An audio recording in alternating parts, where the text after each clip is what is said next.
This is called St. Clare's house. Now, the conditions inside, they're quite dire, but most of these children here, they've come from the streets, and so the conditions here are still immensely better than where they've come from. This room here is supposed to be like a store, but because we don't have enough rooms, that is why one of the mothers sleeping here with the children. Showing us around is the woman in charge. The children know her as Mama Betty, the founder of the orphanage. I see he's sweating. Yeah, it is sweating. Here we have problem of power. They are not, sometimes it doesn't work. Electricity is hard to come by in South Sudan. There is no national power grid. The orphanage has been without power for 6 weeks now, but can't afford to replace the batteries for their solar panels. That is the room, too small.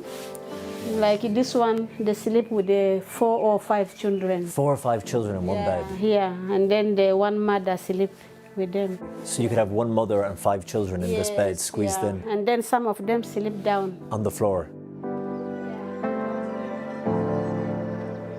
These rooms have the bare minimum, not even a place for the girls to store their possessions. They have very little, but try and do the best with what they do have. The very important thing for me now, feeding and maybe medication. Yeah. Yeah, but the rest, You have to have your priorities. Oh, it's dirty, isn't it, the wall? This one, the water is dirty, but we cannot... Upstairs, in a room that sleeps 7 boys, we meet 17-year-old Clement, who shares his experience of living on the street. Yeah, at night it is dangerous. There are very many criminals moving at night, and if they find you, then they kill you. Clement's parents both died when he was young, and so he was forced to fend for himself. Before, when we were in the street there, no one who cares about us. But when Mama brought us here, now all things became okay. Life even is okay. Are you happy here? Yeah, we are happy here. Mama Betty is doing her best to help these children, but it is always a struggle to make ends meet with the little resources and no help from the government. They don't give me money because they also say no money, you know? They say we have no money. Yeah, sometimes they work for 3 months, 4 months, no salary. What are the children like? Are they traumatized? They're traumatized. I need counseling. Like now, you see the sister is helping a lot. You know, they put for them the music and the dance, and at least they get release.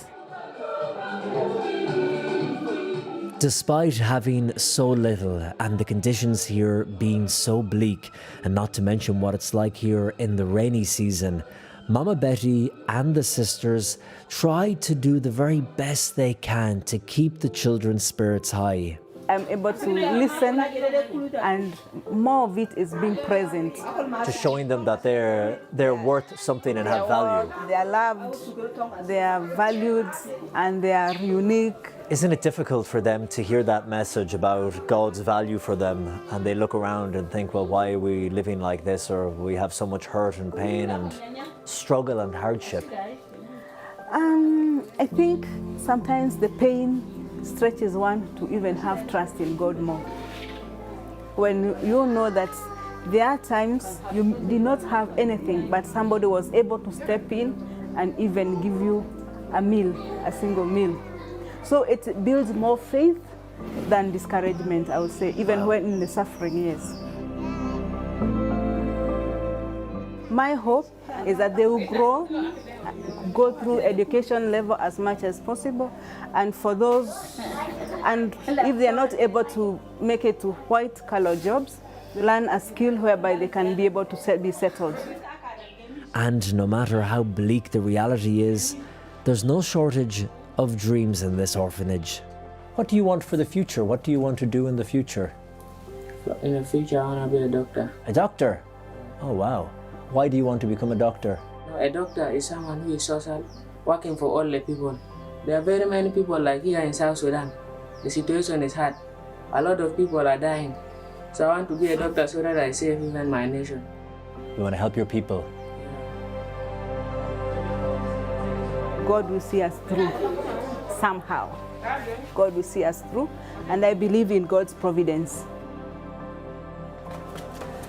for Mama Betty, the sisters and everyone who's involved in this orphanage, what they want to do now is desperately upgrade the facility.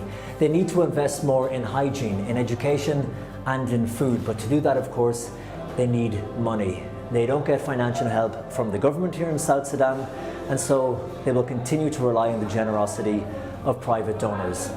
In Juba, South Sudan, Colm Flynn, EWTN News in depth.